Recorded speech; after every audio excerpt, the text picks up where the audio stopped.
Assalamualaikum warahmatullahi wabarakatuh, and welcome back to another episode of Bits of Pods with your hosts Shukri and Awabin. Welcome back, Awabin. It's good to see you again. Yeah, it's been some time since we last did a podcast. I mean, if you were watching our previous episodes, you'd notice that I was missing my partner. I was doing alone or with a replacement partner. Okay, I wonder why. I really wonder why. If you are wondering why, actually he go holiday. That's why he alone go holiday. Then we all here stay to do nothing in Singapore. I mean, it was a much needed break after whatever has been going on. but then on the positive side, right? I think it was also a time for us to upgrade. So the Mosque actually came up with a lot of things for our viewers. So inshallah our viewers can look forward to that. MashaAllah, MashaAllah. I think that's true. And today actually we have a special guest with us to address a very controversial issue, I think, for our topic today. Yeah. I think today's topic is quite interesting. Yeah, okay. So we have here today with us in the studio Ustaz Khairul Zaman. Welcome, Ustaz. Assalamualaikum. How are you guys? Good, alhamdulillah. Ustaz, thank you for coming today. I think we will be receiving great insights for this topic. I mean, we have a very reliable Ustaz in our hands right now. MashaAllah.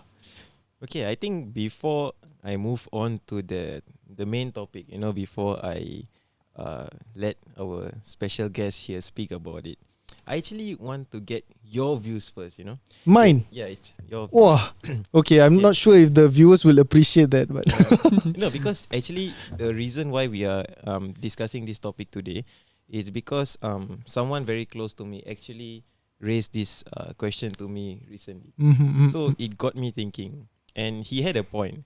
So I actually wanted to answer him, but at the same time I know that, if I were to give him a slight wrong info, this would really create doubts in his mind and so on. So that is why I think this topic is actually very important.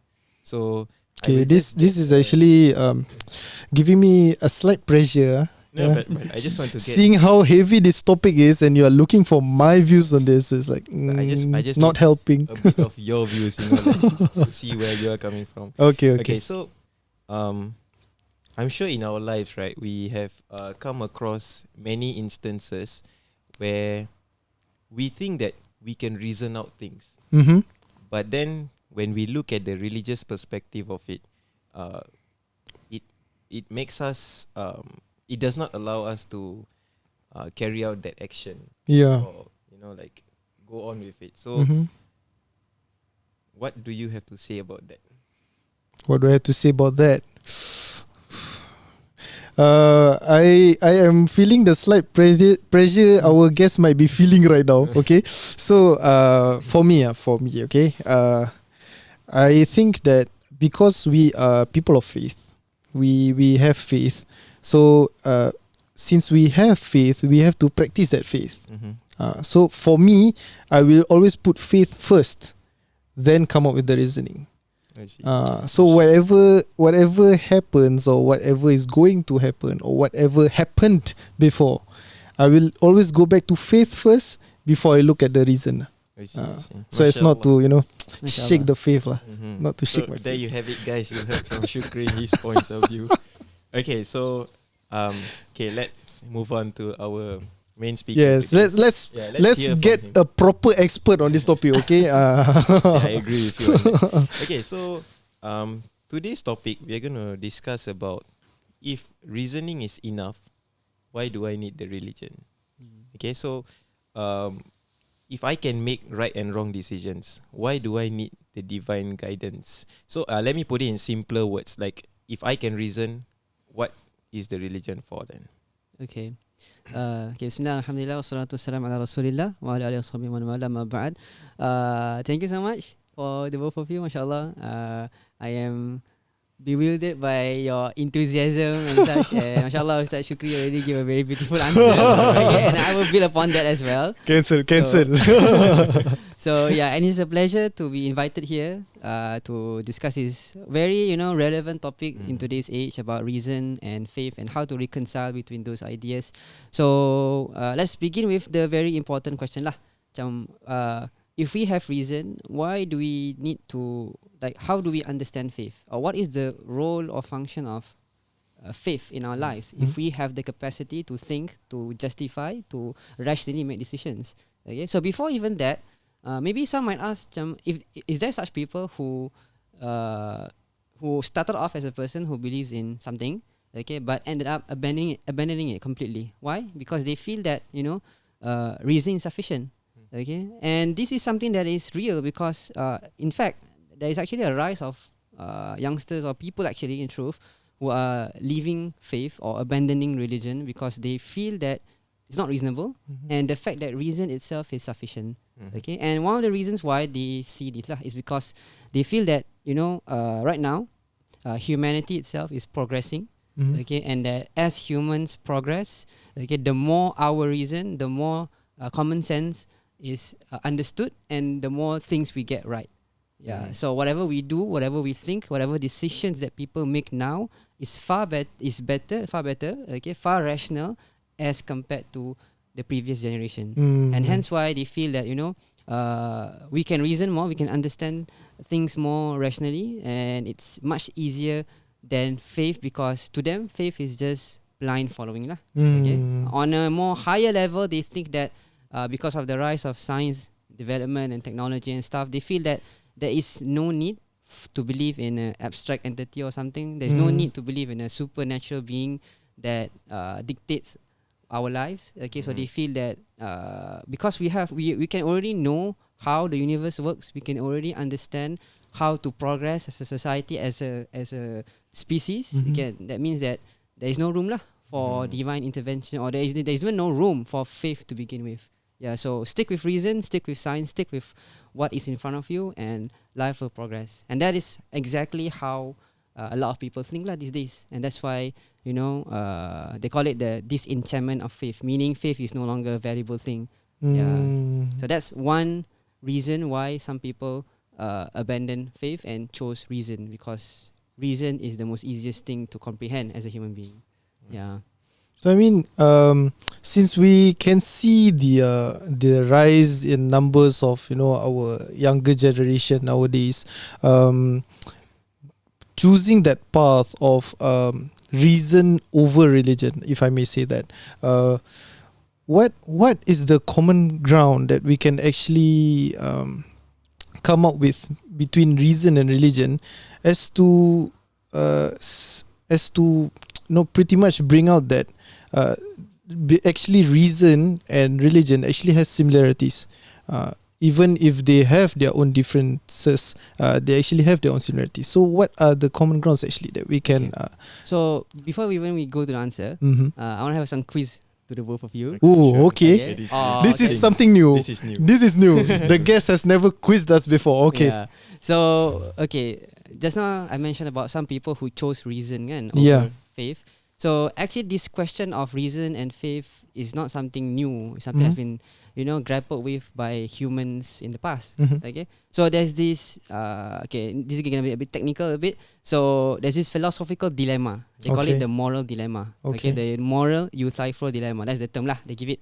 So what's the dilemma? It's actually about morality. Again, because most of the issues or questions raised about faith and reason is about morality, choosing what is good or knowing whether something is morally good or not. So the dilemma is as follows, and maybe I can get some insight lah for the both of you. Okay. So the dilemma is this. So what is morally good as a human being? Do you know something is good because the thing itself is intrinsically good, or because you follow or know something is morally good because God says it is good? Okay, do you understand it? Okay, let me rephrase it again. Okay, is something morally good and you yourself accept it as morally good because the thing is good by itself, or because God says it's good? Then it becomes good, and because of that you follow that. So yeah, any insights? Or do both of you have the same answers or I don't know. differences? Abin, how about you? Well, I'm 50-50 on this. So if I were to look at it from my point of view, what's morally good is what I want. But what God has said is good for us, it's meant to be good. It's just meant to be. So, as people of faith, I would say I'm 50-50. Why am I hearing this sentence before? Might have heard it so I somewhere. can conclude that you're saying that, okay, since we are people of faith, so good or morally good means because God is more wise than us. Mhm. So because of that, what is morally good is what God Says it is good. Yes, says is good. definitely. And I Yeah. believe that And the if good we comes. were to say that we follow what is good because we think it's good, then it's gonna be subjective because it's correct. what it's gonna be based on what I want rather than what is good. Mm. Is it? That's the Yeah. reasoning. Okay, that's good. Oh, mashallah. Philosopher. Mashallah. For How about you, me, Fikri? I think let's see. You seem to have some interesting views, on topics like this. Me? Yeah. Since when? Well, speaking to you on a daily basis. Always Is it- thinking out of the box, Yeah. right? Is it- Inshallah. Okay. By knowing what's morally good, because we can actually see in the past and currently, what is considered morally good has actually changed drastically. What used to be something so taboo back in the past now is considered morally good. So, I want to say this sentence, but then it'll be too common already. Like, as people of faith. so the sentence will be too common already. But yeah, I think if I were to choose a side, I would be on the side of what God thinks is good for us. Because there's also this Allah also mentioned in the Quran. I'm sure you know that what might looks bad for you can actually be good for you, and what looks good for you can actually be bad for you. Right. That's a rough translation. So what actually humans depict as morally acceptable or morally good can actually be otherwise. So if I were to pick a side, I would definitely pick whatever that Allah has set for us, which is good. That is definitely good, 100%. Okay, on that note, let me just add something. But we always say the good comes from Allah, right? Yeah. Yeah. So technically, if you're thinking in that manner, Mhm. then we have to sway a bit towards the latter option, which is like that because Allah has said it's good, so we have to believe that it's good. Whereas like what you mentioned, some things that were so-called considered to be taboo in the past is now considered morally good. Yeah. So this is more of us wanting it that way. It's our personal choice. Like we just want to have. I mean, it to that not have a religious biased inside. Yeah, we still need to approach the other side way. also. Yeah, definitely. because there are also like people who they can actually justify why these things or matters are now considered morally good when it wasn't back in the past. Yes, exactly. But okay, I think we have said enough. Yeah, So- I mean too much already. He Let's quizzed just, us, suddenly we become the guest already. Cannot. And that's the let's, point. It's a uh, conversation. It's a conversation. It's not going to be talking alone. I think it's time we flip the table towards him. So Ustaz, Table what's cannot your- flip lah. Ji, flip camera lah. Oh, Flip table dangerous. Yeah. So the reason why I quiz you because I think there's a very common generic answer that of course faith comes first, then reason, and this is actually building upon the question lah, which is does reason and revelation of faith itself have common grounds, or do they contradict each other? So I pose this dilemma kan, and it's called a dilemma for a reason. Why? Because in a dilemma you cannot have good things from both sides. Correct. It's not something that okay, A is good, B is bad. No, there is something. So okay, so far you addressed the okay. If I choose my own morality or my own subjectivity, it means that I choose what I want rather than what is intrinsically good. And hence why there is not no such thing lah, but rather it's hard to find out if something is good through our own means. Yeah, So correct. hence we refer back to God. Okay, and here's where the other camp will give the other side of the dilemma lah, which is if you choose God, then how do you grapple with questions of certain commandments or certain things, okay, that religion entails you to do, okay, and that at the same time what people who follow or adhere to the faith do. For example, I think the biggest example of this is we have for the past 10 years people who are radicals, using the name of religion to propagate whatever radical ideas they have. Okay, and people saw that as a manifestation of religion lah. They do it because of faith. Okay, they hurt somebody else because they think God wants them to do so. So in the other side, they will say, because you choose God, okay, so there's two main problems. The first one is, of course, for those who believe in more than one God, okay, how do you decide between that? And if you believe in one God, what happens if something that God wants you to do, it contradicts with the current norms of society, or let's say it becomes taboo or radical, or to a certain extent harmful to certain people, like the example of the terrorists. Okay, hence why this idea of a dilemma. Okay, but to answer this question, okay, I think one of the ways that some of our scholars utilize is that the question itself is wrong, because it's trying to say that the world is binary, meaning that it's either A or B. In life, there's no such thing as A or B, correct? You can like Milo, you can like Horlicks. It's not just Horlicks and Milo that already exist lah. But I don't like Horlicks, how? It's not like McDonald's or KFC, and it's like more than just two. And sometimes both of them carry or support each other, and that's how reason and revelation or reason of faith is. Because at the same time, we need to remember that reason and faith or revelation, okay, from God, religion coming from God, both of those things comes from God. Reason is a capacity that Allah created in us, it's a faculty, so it is a creation of Allah. Similarly, revelation is Allah's knowledge given to us, and it is a guidance that Allah had sent to us through the prophets. So in actual truth, Allah's actions, okay, His creation and His words can never be contradicting lah, or nor can it be a problem. Yes. Okay, so hence why, like for Muslims, that's why we feel that reason and faith are supportive of each other. Okay, they need each other, but okay, hence why a lot of people cater more to the first side lah, which is morality. Is because religion presents to us an objective morality, meaning there are principles in our faith that says, okay, this is good, this is bad. Even though sometimes, okay, and today is a good example of that, where certain norms, certain taboos, which are now trying to become norms, okay, are considered to be moral now. Back when it was like 100 years ago, it was immoral, or the vice versa. For example, slavery. And like 200 years ago, slavery was something that was done by everyone. Okay, and they didn't consider it as something immoral. Whereas 200 years later now, everybody in the world consider it to be something immoral. Yeah, but for religion, we know that Allah subhanahu wa ta'ala in the Quran and as well the Prophet sallallahu alaihi wasallam, they introduced to us a framework.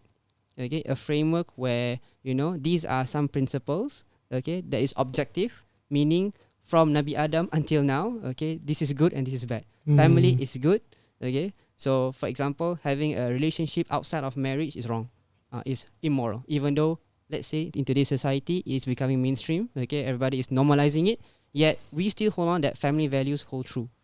So yes, at the same time, we also recognize the power of reason, that yes, sometimes we can know something is morally good, morally wrong, but not in its full capacity, because human beings are limited, okay, and because human beings cannot fully comprehend or actually make a unbiased judgment, however unbiased you are. Okay, being religiously biased is itself a good thing lah. Some people say, oh, you need to be, you should not be biased. But as a Muslim, being religiously biased is actually important. Because that shows that we have a something to lean upon, rather than just floating in the air and just going with the flow. Yeah. So that is one way to see it lah, and to somewhat give some elucidation or some points on the question that you have raised regarding the relationship between reason and faith. Yeah. And of course that dilemma lah. Okay, mashallah, Ustaz, very well said. Thank you for the insights. Okay, let me just, on that note, ask you something else. You know, like, okay, for someone who does not subscribe to the religion, they also have an understanding of what is right and what is wrong. So we want to discuss as why the religion is important with reasoning. Okay. So this goes back to the dilemma lah also. Okay, so these people will be the one who choose the first answer to dilemma, meaning that we chose or we accept something as morally good because we can know that it is morally good or morally wrong. Okay, and this is usually how they see morality for a person who does not believe in God, because to them there's no supernatural being that dictates what is good and what is bad. So it goes back to human beings. And of course, there are many ways, okay, these people actually reconcile that. Some say, okay, goodness or morality or happiness is what can carry the maximum amount of benefit for a person, or what can remove as many harm as possible. So if there is maximum benefit for that person or society, then it's morally good, which is why you see a lot of things. Okay, for example, we have, for example, the issue of having relationship before marriage, okay, premarital sex lah, or in Islam we call it zina. Okay, so to some people now it is something that is supposed to be celebrated. Why? Because you are fulfilling your passion to love, your right to love, your passion to love, and it is not morally wrong for you to love somebody, okay, and basically fulfill your own needs, okay, and that person's needs, and live a healthy relationship. Okay, but again, all of this stems from the fact that you don't have a center or core that represents objective morality. So at the end of the day, as you mentioned before lah, kan, so what is good at the end of the day will become what I want, what I basically want. And sometimes what you basically want is not good for yourself or society, which is why, again, extending the topic of sexual relationship, we have people who try to justify rape, can try to justify sexual assaults, trying to justify creating a lot of sexual abuses to people. Why? Because they feel that, because the person is enticing me, and so, or the person is doing something that is inviting me, so I think it's right lah, it's fine. Again, if let's say the other person consents with me, again, that shows that it's morally right.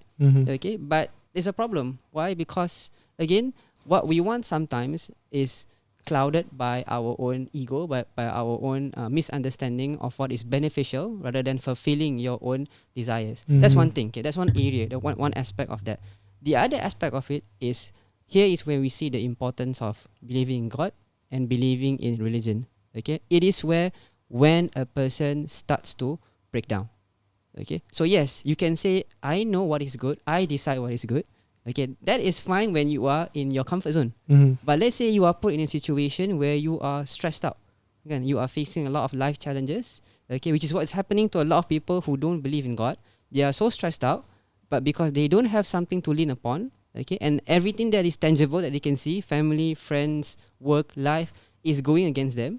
So they don't have any, what we say as something to lean upon, no coping mechanism. So because of that, they feel that, what, the right thing to do is for me to end my life, because then there's no purpose in my life. My whole life now is filled with pain. True. Okay, so rather than and there's no hope for me, I have no hope. I have nothing to cling upon. Okay, so the logical conclusion of that, what, there's no purpose for me to live. And sadly, okay, that is what's happening. Okay, and that is why we feel that it's not just Islam, but religion itself as a whole, believing in God. That's why believing in God and believing in akhirat, believing in the hereafter, are two very important aspects of religion. Why? Because these two are our anchor points. Okay, we have some psychologists who say that religion is just a man-made thing for humans to cope. And I say that's not negative. That's actually something that's positive. Why? Because religion is a coping mechanism. Okay, Allah subhanahu wa ta'ala himself mentions that in the Quran. And Allah says in Surah An-Nahl, وَمَا بِكُم مِّن نِعْمَةٍ فَمِنَ اللَّهِ. Okay, that every ni'mah that comes to you is from Allah. Okay, وَإِلَى مَسَّكُمُ الضُّرُّ فَإِلَيْهِ تَجْأَرُونَ. Then when calamity befalls upon you, then you struggle and run away to find God. Because that is how humans are. They need something to lean upon. So you might say, it's a question about morality. Yes, but when reality crumbles in front of you, your morality will crumble. And if there is no core or no essential, wall or something that you can lean on to, okay, your whole life will crumble. And that's why faith is very important, and that's why faith complements reason. Faith is sometimes authoritative over reason in some aspects, because at the end of the day, as we Muslims believe, there is goodness in everything that happens. There is goodness in everything that Allah subhanahu wa ta'ala commands us and prohibits us from doing something. I hope that, sheds a light on some of the things. I mean, the concept is like somehow similar to how a country works. You know how a country has a constituency that you have to abide by, that you cannot change. But then you can make new rules, you can abolish old ones, but still the constituency does not change. So and without a law, okay, imagine a country that has no law. Okay, we just live freely, anarchy. Why? Because that's the moral right. You cannot control me, what? So it's better for me to just do whatever I want. Imagine a society like that, with no laws, anarchy. Of course, there will be problem, kan? Okay, and if we have laws, of course, the laws must have some room for the people to accommodate themselves. Correct? True.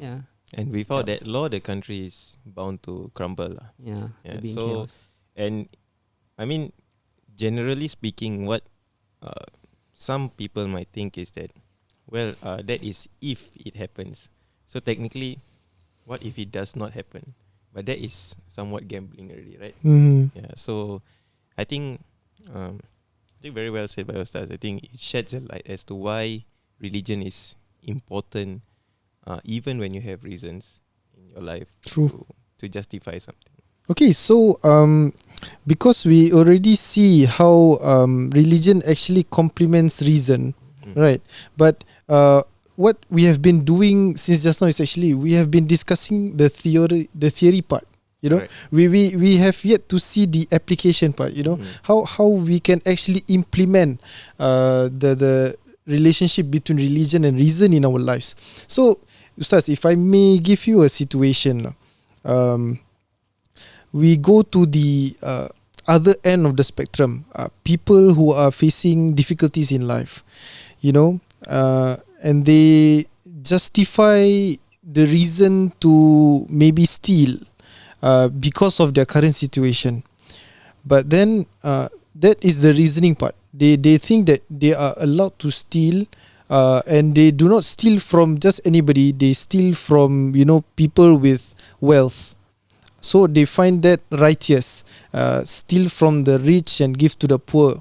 But then there's religion where religion states that stealing is prohibited. It's not something that is allowed or acceptable, right?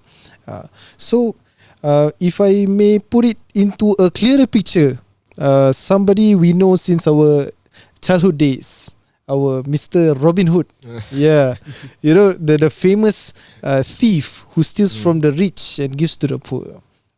So in this kind of situations, how does one approach the reasoning, and how does one use religion to actually understand that the reason might actually not be acceptable? Okay, so this is a very complex issue in the sense that you won't do justice to say that it's okay or not okay. So we'll try to dissect it properly. Okay, so first and foremost, of course, Islam is a principle-based religion, meaning it leans upon a particular set of principles. Okay, that everything will be derived from it. Okay, so in Islam we have this concept called maqasid Sharia. Okay. The maqasid means the objective of the Sharia, meaning Allah subhanahu wa ta'ala did not set down this religion for us to just follow and then that's it, and there's no reason for it, no wisdom behind it, but the fact that the religion itself is something that supports the growth of humanity itself. It is beneficial for the humanity, and it preserves humanity as a whole from destruction. Again, we can see this in a lot of areas. Again, if you go to a bit deeper, we see that the religion Islam itself, our scholars who wrote about this issue, they say that it preserves the religion. Islam preserves faith. Islam preserves family. Islam preserves the wealth. Okay, and this is shown through different examples. For example, preserving the lineage is through marriage. Preserving the lineage is to prohibiting acts that can destroy the institution of marriage, like zina, for example. okay, and so on and so forth. Okay, so this is important because some people, and this is quite true, some people think that religion, especially Islam, is a ritual-based faith, meaning you just do what God wants you to do, and there's no value in it except that you get pahala for your akhirat. That's all. But in fact, there is some moral objective behind it. Okay, so let's take this example of stealing. Okay, so yes, in principle, stealing is wrong. Why? Because as Allah says lah, because stealing itself is a form of injustice. Okay, because you take somebody's wealth, and that goes against the maqasid or the objective of Islam to preserve the wealth. And preserving the wealth is part of the main objective of Islam. Okay, so stealing is basically taking that right away. Is the opposite of preserving the wealth. But okay, so that's the principle lah. So morally, it is wrong. Now, what happens if we have a case where, okay, let's say a particular person who is his family is in need of money. Okay, he has no way of getting any source of income except by stealing money from his job, meaning from his place of job. Okay, there's a safe keep, and he has a lot of debts. Okay, his children are hungry. Okay, and they cannot go to school. Okay, and basically debts are rolling. So the only way for him, he thinks, is to steal. Kan? So people might think, okay, it could be morally justified. It could not be. So that's why I say that this question there is some grey area in it, because that's how our religion presents it to be. How? So in Islam we have this qaida or principle of iktisab akhafud dararain, meaning that in the case where there is two cases of problems, okay, two cases of harms, we try to accommodate or choose the lesser of the two evils. Okay, but of course this is not something that is consistent in every single scenario. Again, a good example of this is the mosque right now that we are praying in. Again, so we have this dilemma of, okay, because of COVID, we cannot mingle with people, but at the same time, we need to have the mosque to commence the Friday prayers. Again, because Friday prayers is fardu ain. So how do we deal with that? Okay, so we find a way, which is through that axiom lah, which is through that principle, is to make sure we try to, if there's harm in any way, try to get the lesser of two harms or the lesser of two evils. And whatever procedures that you have right now, the safety measurements that you see in the mosque right now, it is a living example of that. Okay, it's because there is going to be a bit harm because of mingling with people. Okay, but at the same time, we need to open the mosque for prayer, for Friday prayers and such. Again, so we try our best to minimize that harm. We try our best to accommodate the best possible way to make sure harm is minimized. Okay, so again, that's why when it comes to stealing, historically, there's actually something that happened lah during the time of the Sahaba. Okay, the time of the companions, radiallahu anhum. So Umar bin Khattab, when he was the Khalifa, okay, when he was the leader of the Ummah. Okay, so there was a time where the whole nation was suffering from drought because it was so dry. Okay, there was no rain. Okay, and some parts of the Muslim world were in poverty. Okay, so some of the Muslims actually needed to steal. Okay, needed to steal. Why? Because there was no way to get food. Okay, and it was so dry. There was no plantation and whatnot. So they stole. And when they stole, and when Omar get to know about it, of course, if you were to think objectively, okay, I must punish that person because he steals. But Umar bin Khattab, okay, historically, he did not implement any punishment because he understood the situation. He understood why they steal it, why they steal what they steal, okay, and he actually introspect himself and say that, you know what, I see the main problem is myself because I didn't make sure that the economy is running well when something bad like this happens. So these kind of things happen because of my own fault of not governing the society properly. And through that, he starts to create more policies. He starts to go to the ground and interact with people who are in need and giving them personally. Okay, so as you can see, it is not a black and white answer again, but it doesn't mean that there's no answer or there's no way for us to facilitate in getting an answer, because this is where I say principles and the kaedah and the principles that Islam provides through the actions of the Prophet. Okay, the statements made, some of the things that the Prophet need to compromise, some of the moral commandments that Allah mentioned in the Quran, which scholars derive principles lah, just like the one that we discussed previously, which was to accommodate between two lesser evils. Kan? This is taken from the Quran and Hadith, from the history of the Prophet.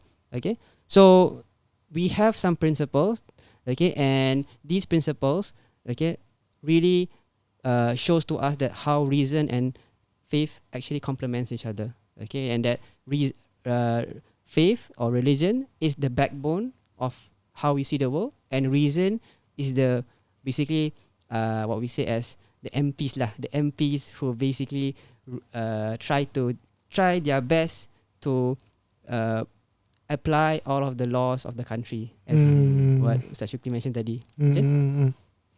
So, I mean, we can actually summarize this whole discussion today that actually we cannot neglect both. Yes. We cannot neglect religion, we cannot neglect reason. We need both. Because both of them, despite their differences, they actually complement each other. Correct. You know, one being the supporting role, one playing the, you know, the forward role. You know, you need both to actually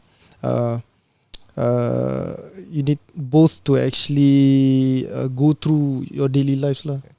In other words, reasoning and religion comes hand in hand. Yeah, true, correct. Okay, since just now you like quizzes, right? This is the first time that I don't remember us saying we like quizzes. Never a good student.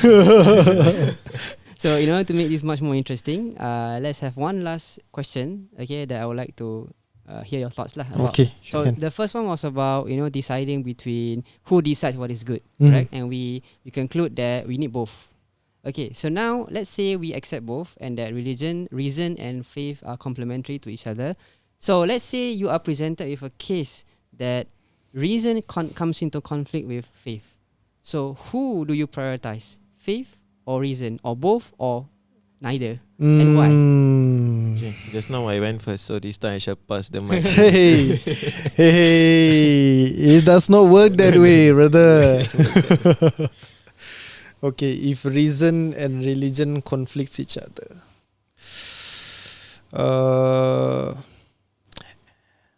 Okay, make it more easier by using your example just now of the country. Okay, so the country has a law. Okay, so the politicians and the rulers are the one who execute the law. But now something happened in the society, or something happened to the citizens or the rulers, and they find that there's a contradiction between the law and what's going on and the execution. So they find that, okay, some of the rulers think that you need to bypass the law, change the law a little bit. Some think that no, we must uphold the law and, you know, execute it, try our best, even though there's harm, even though there's, you know, problems gonna come, but it's better to abide and hold on to the law so that we can maintain some form of stability. So that maybe that puts into perspective lah. So which camp are you going to? Okay, let's say if you are a politician inside the parliament, okay, and there's these two camps. Yeah. Okay, which camp do you choose? Should we this is hard. edit and change the I law? mean, to it accommodate? is. There's this controversial thing going on regarding the hanging sentence for drugs. Yeah. You heard that, right? Yeah. I mean, there's one the one camp saying that we should remove or get rid of the hanging sentence because that is that does not that is not humane.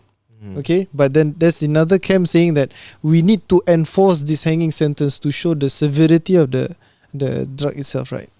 So actually, since this question is still going on, is still an ongoing discussion. There's no straight answer, right? So I myself will use that, and I will not give a straight answer, lah. So in my case, if reason and religion were to contradict, clash, I will definitely look into where it actually overlaps between the reasoning and the religion part, and then I don't know, maybe I can refer to scholars and then see if they can come up with a solution using the maqasid that Ustaz shared with us today, picking between the lesser evil. Then I might go with the lesser evil part lah. So I mean, in the lesser evil part, I mean, once you start using maqasid, you are already leaning to the religion part, right? Yeah. So no straight answer for me. Yeah, that's the answer.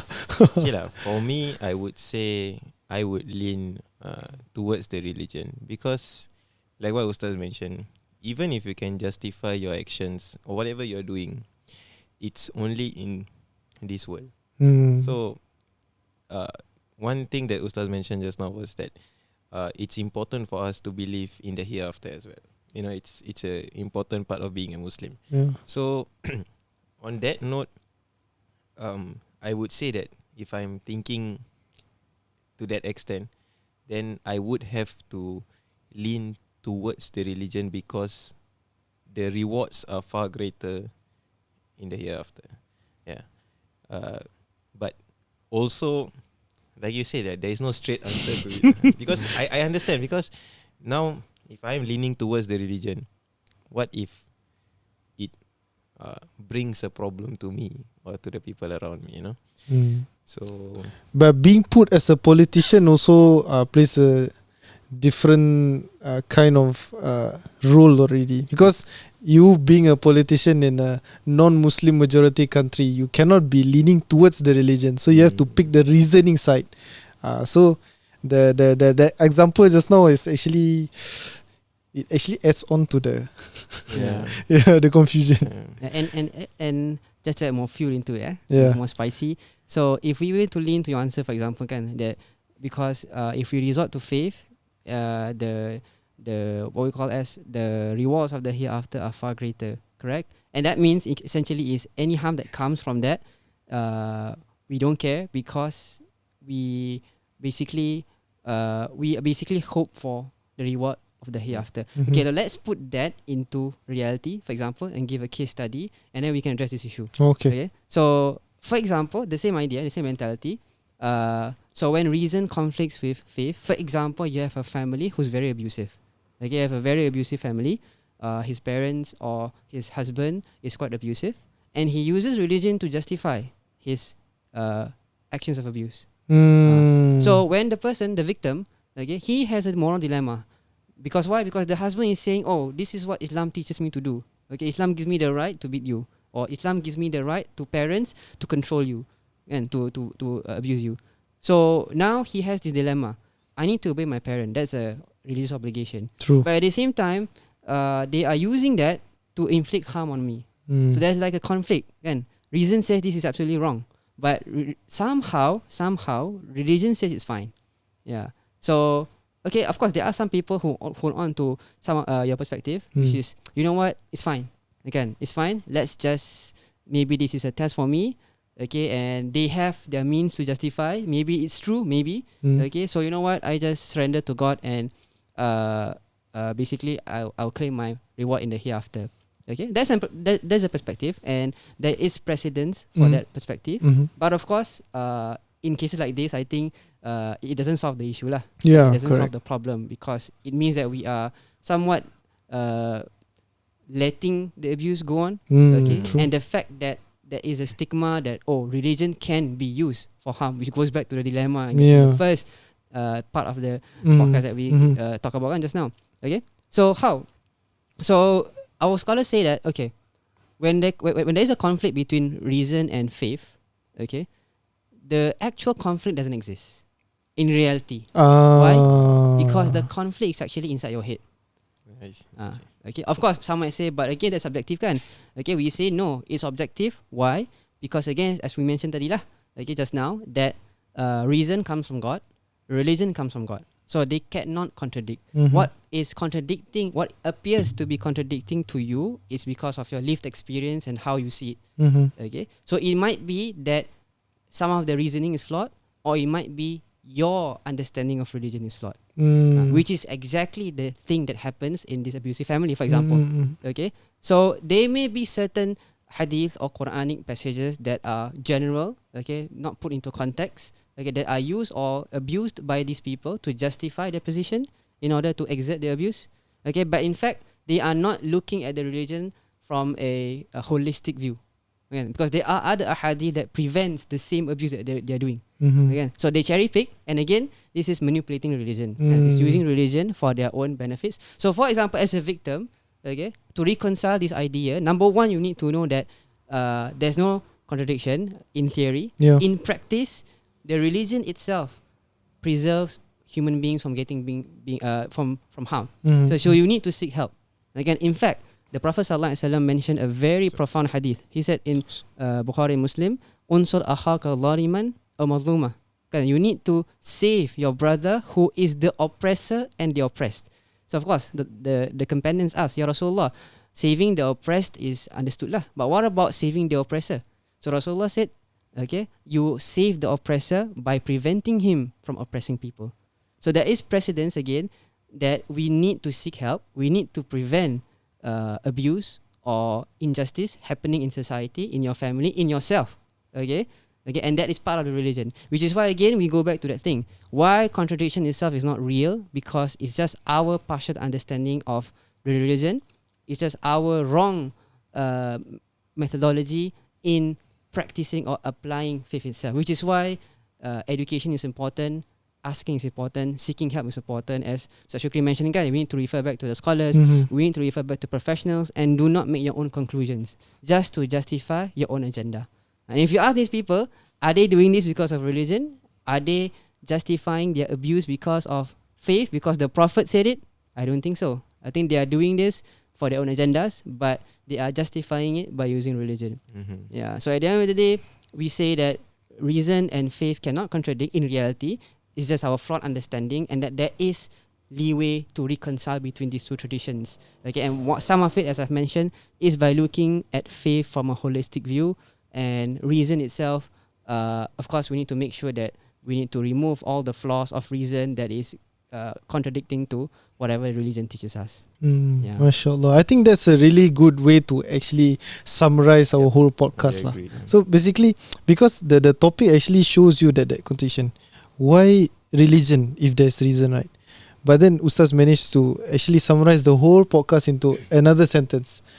There is no contradiction between reason and religion. That is because if you actually see a contradiction, means there's something wrong that with the way you are practicing either the reasoning or the religion wise. That's a good way to summarize actually the whole podcast. And also one thing that you mentioned just now is that this situation, right, it varies.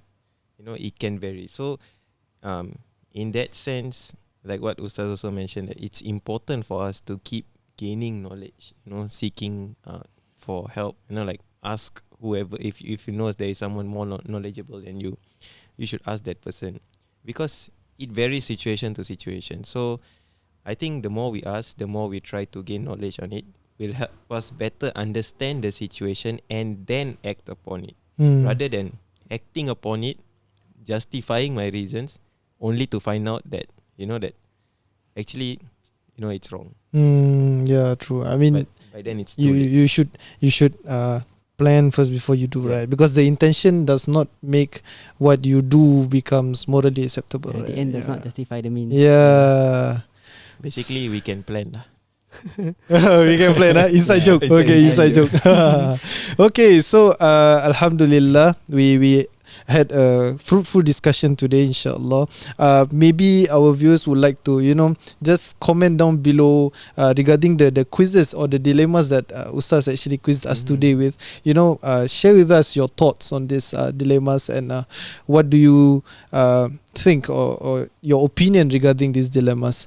And I think we can end our discussion for today. Jazakumullah khair, Ustaz. It was a very good discussion or conversation. Thanks for entertaining my inquiries. I mean, it's like, does the guest answer the question or does the host answer the question? But mashallah, I think our guest has actually cleared for us a lot today lah. So I think we will see you on the next episode of Bits of Pods. Hopefully, with the two same faces. Inshallah. And don't forget to share this around, and we'll see you in the next episode. Assalamualaikum warahmatullahi wabarakatuh.